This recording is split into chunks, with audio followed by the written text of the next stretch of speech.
Saya masih ingat di salah satu sesi ketika dulu kita membahas tentang Imam Ghazali.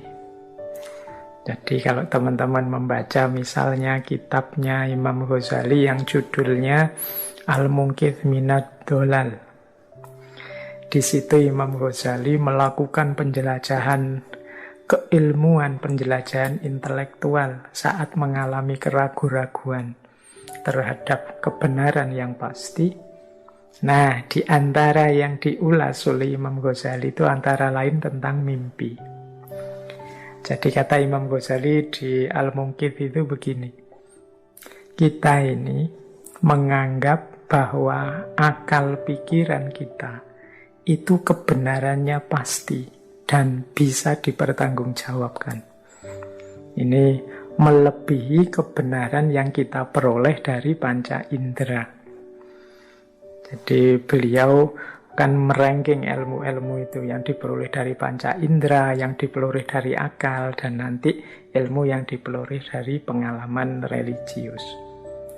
Nah, menurut penjelajahannya Imam Ghazali, manusia itu cenderung sangat percaya pada kebenaran-kebenaran yang diperoleh lewat akal melebihi kebenaran yang diperoleh lewat panca indera. Lewat panca indera itu kita misalnya zaman SD dulu kan ada itu pelajaran, kita lihat gelas, ada airnya, terus dimasuki pensil. Loh, pensilnya itu kelihatan bengkok. Tapi kan kita tidak menyimpulkan pensilnya bengkok. Kita simpulkan pensilnya tetap lurus. Hanya saja pandangan mata kita terdistorsi. Nah, yang bisa menyimpulkan pensil tetap lurus itu kan akal. Kalau dasarnya hanya panca indera menggunakan mata, ya pensil tadi kelihatannya sudah bengkok.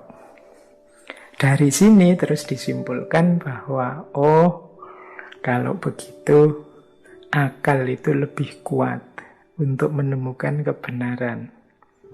Tapi ternyata akal juga banyak kelemahannya. Antara lain dalam hal mimpi ini. Jadi ini uraian di kitab itu ya tentang mimpi. Jadi kita itu saat mimpi, itu kan akal kita juga bekerja. Kita memahami, kita mencerna hal-hal yang kita temui dalam mimpi. Saat itu kita yakin bahwa kita ini benar. Saat mimpi itu yang saya lihat itu sebagaimana saya alami. Jadi akal kita jalan, kita tanggapi apa saja dalam mimpi sebagaimana saat kita bangun.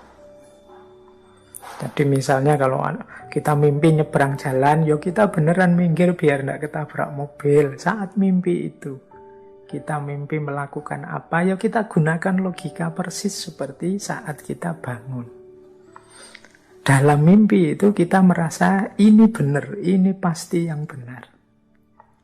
Tetapi begitu kita bangun, ternyata terus kita sadar. Ternyata yang mati-matian aku anggap benar dalam mimpi itu, begitu sadar baru aku tahu ternyata itu hanya ilusi. Ternyata itu tidak nyata.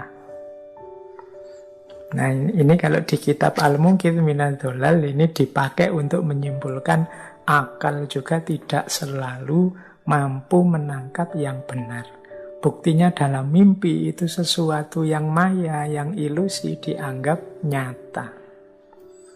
Apalagi hari ini Imam Ghazali lahir di abad itu. Kalau hari ini ada fenomena post-truth misalnya, akal kita kan sering tertipu oleh hoax-hoax itu. Jadi yang kita anggap benar ternyata salah. Kita anggap nyata ternyata hanya ilusi, hanya maya. Nah, ini nanti jembatan untuk masuk ke beberapa gagasan filosof tentang mimpi, tentang filsafat mimpi. Nah, dari sini kemudian muncul pandangan bahwa sebenarnya hakikat hidup kita di dunia ini itu seperti mimpi. yang kita anggap nyata, konkret, apa adanya, realistis, dan lain sebagainya. Itu kan yang kita hadapi hari ini. Itu persis seperti kalau kita mimpi. Kalau kita mimpi itu kan ya kita merasa persis seperti hidup hari ini. Nah, nanti kita sadar bahwa betapa ilusifnya, betapa tidak sejatinya hidup ini begitu kita bangun. Nanti beberapa sufi menjelaskan ya orang bangun itu ya waktu kita nanti sesudah kita meninggal masuk ke alam barzah, alam yang lebih sejati, baru kita sadar betapa dunia itu tidak penting, betapa dunia itu sifatnya maya, sifatnya ilusi saja. Makanya saya teringat ada satu kata-kata yang masyhur sekali. Ini saya belum berani bilang ini hadis, meskipun ada yang bilang hadis. Karena ada yang bilang juga ini sebenarnya qaulnya Ali bin Abi Thalib. Ada juga yang bilang ini sebenarnya qaulnya seorang sufi yang bernama Sahel Al-Tustari. Jadi ini masih diperdebatkan, ini sabdanya Rasulullah apa qaulnya Sayyidina Ali apa qaulnya Syekh Sahel Al-Tustari. Tapi kalimat ini sudah sangat sering didiskusikan, yaitu annasu niyamun fa'idha matu intabahu. Jadi manusia itu hakikatnya adalah tidur. Dan nanti saat dia meninggal, saat dia mati, intabahu, baru dia bangun. Kita hidup di dunia ini, hari ini kan rasanya, ya ini hidup beneran Pak, serius Pak. Saya juga sakit, saya juga gembira, jatuh bangun, nyata ini Pak, konkret. Persis sama ketika kita ngalami mimpi. Dalam mimpi kan kita juga begitu. Kita ya kalau sedih dalam mimpi ya nangis beneran. Kalau seneng ya ketawa beneran. Tapi begitu kita bangun, baru kita sadar, walah ternyata tangisanku tadi malam itu ndak sejati, wong cuma mimpi. Ketawaku, senyum-senyumku tadi malam juga ndak sejati, wong cuma mimpi. Nah, dari qaul ini annasu niyamun fa'idha matu intabahu, manusia itu tidur, nanti kalau mereka bangun, kalau mereka mati baru mereka bangun. Nah, berarti sebenarnya mungkin saja dunia ini sifatnya seperti mimpi kalau kita tidur. Kita memang rasanya sih serius ini, tapi nanti begitu kita bangun, kita baru sadar bahwa ini hanya ilusi. Kalau dalam dunia tasawuf, qaul ini sebenarnya diorientasikan agar kita jangan terlalu terikat oleh dunia, jangan tertipu oleh dunia.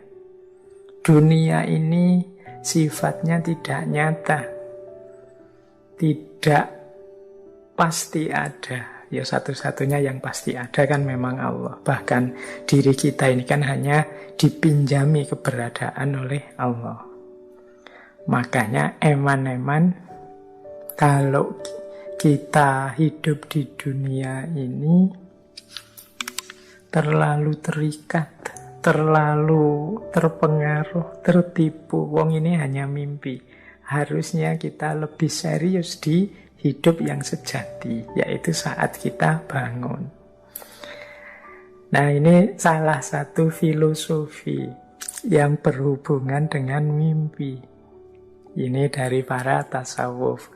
Ada yang saya kutip lagi ini dari seorang filosof timur, dari Tiongkok, Zhuangzi. Ini tokoh ini pernah juga kita bahas di ngaji filsafat, saya lupa sesi keberapa dulu Zhuangzi ini. Jadi dia punya satu kalimat yang menarik tentang mimpi ini. Jadi dia cerita begini, satu ketika saya bermimpi, aku adalah seekor kupu-kupu yang terbang berkeliling di langit, di angkasa. Kemudian aku bangun. Jadi dia mimpi jadi kupu-kupu yang terbang ke sana kemari. Senang sekali bisa terbang kemana-mana. Nah kemudian dia bangun. Nah saat bangun itu dia terus bertanya pada dirinya, sebenarnya aku ini manusia yang bangun ini sekarang, itu manusia yang bermimpi jadi kupu-kupu, ataukah aku ini sebenarnya kupu-kupu yang bermimpi jadi manusia? Tadi kan waktu mimpi jadi kupu-kupu kan tiba-tiba saja terus jadi kupu-kupu, kemudian terbang ke sana kemari. Itu kan seolah-olah mimpinya ya kupu-kupu itu.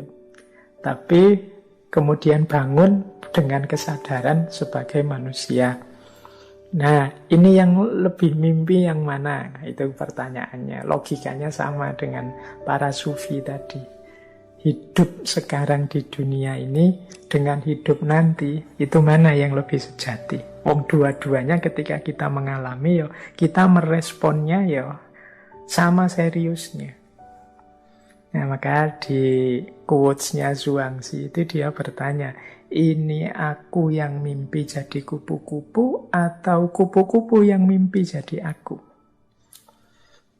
Loh, meskipun aku mimpi jadi kupu-kupu atau kupu-kupu yang mimpi jadi aku, itu kan rasanya sama. Jadi begitu aku mimpi jadi kupu-kupu, akunya hilang kan, yang ada kupu-kupunya dalam mimpi. Aku merasa aku ini kupu-kupu.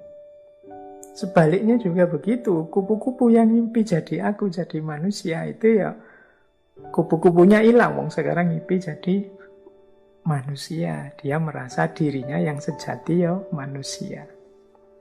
Nah makanya bagian tertentu dalam pemikiran filsafat tentang mimpi itu ada yang bilang mimpi itu hakikatnya hidup ini. Jadi hidup ini seperti mimpi. Karakternya kita memang merasa ini beneran, ini sejati, tapi apa ya?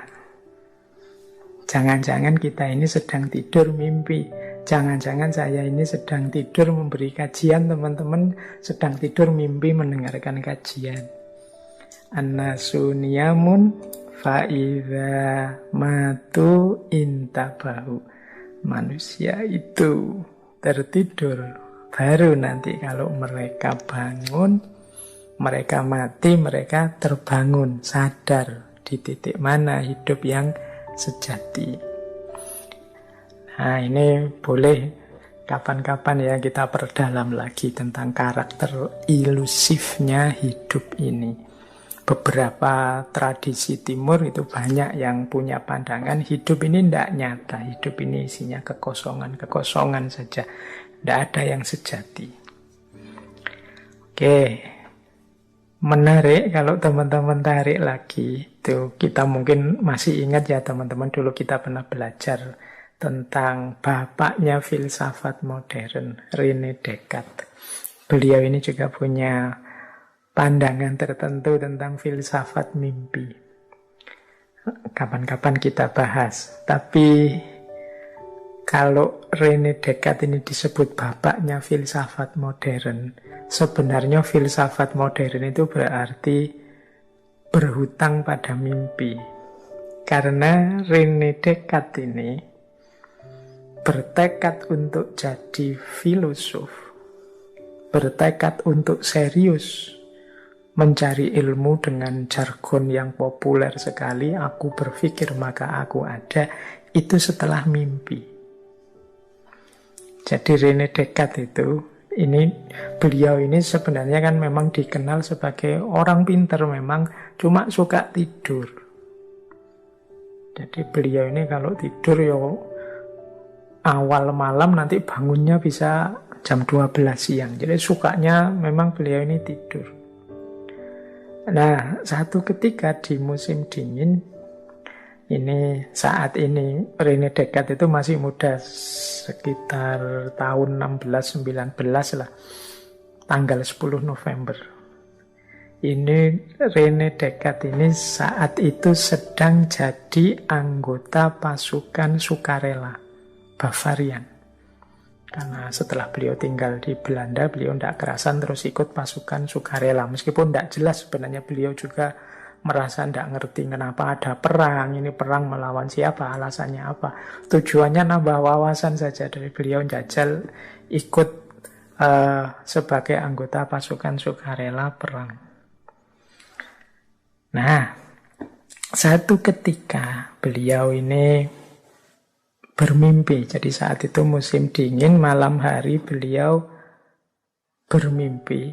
Yang mimpi ini bolak-balik sampai 3 kali. Jadi mimpi itu 3 kali dan saling bersambungan. Kayak to be continued. Jadi mimpi bangun, mimpi lagi, lanjutan mimpi yang pertama dan mimpi lagi. Jadi mimpi yang pertama itu beliau mimpi kena angin puting beliung. Sampai terlempar keluar. Jadi ceritanya beliau ada di dalam gereja, datang angin puting beliung, beliau terlempar keluar gereja dan jatuh ke tengah banyak orang. Ini mimpi pertama. Terus mimpi yang kedua, beliau bermimpi ada di satu ruangan dan tiba-tiba ruangan itu disambar petir, kena halilintar. Nah, aku kaget terus bangun. Ini mimpi kedua. Terus mimpi yang ketiga, beliau merasa sedang memegang setumpuan kertas yang halaman depannya, kalau dibaca terjemahnya dalam bahasa Indonesia itu judulnya tumpuan kertas ini, apa yang akan engkau ikuti dalam hidup ini. Jadi hidup seperti apa yang akan engkau ikuti. Nah, ini 3 mimpi dalam satu malam ini menarik bagi René Descartes yang saat itu musim dingin beliau tercatat sebagai anggota pasukan sukarela. Terus dari situ terus beliau mencoba memahami tafsir mimpinya. Nah, jadi nanti beliau nulis juga itu tafsirnya tentang mimpi-mimpi tadi.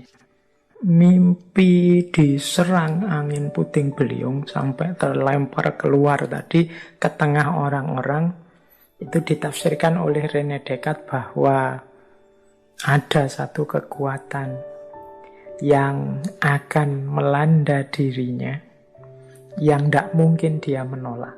Nah itu, sampai dia terlempar keluar, itu berarti ini kekuatan yang sangat dahsyat. Yang kedua, mimpi disambar petir itu oleh René Descartes ditafsirkan, aku harus segera mengambil keputusan tentang jalan hidup yang harus aku jalani. Jangan sampai telat, karena kalau telat bisa terkena sambaran petir. Kemudian mimpinya yang ketiga, kok membawa kertas, ada tulisannya hidup macam apa yang akan engkau ikuti. Oleh René Descartes ditafsirkan, oh berarti tujuanku, targetku adalah ilmu pengetahuan, setelah ini filsafat. Nah, jadi 3 rangkaian mimpi itu oleh René Descartes ditafsirkan ada kekuatan luar biasa yang mengharuskan aku keluar dari ruangku saat ini dan aku harus segera mengambil keputusan, dan ternyata arah yang harus aku tuju adalah filsafat dan ilmu pengetahuan.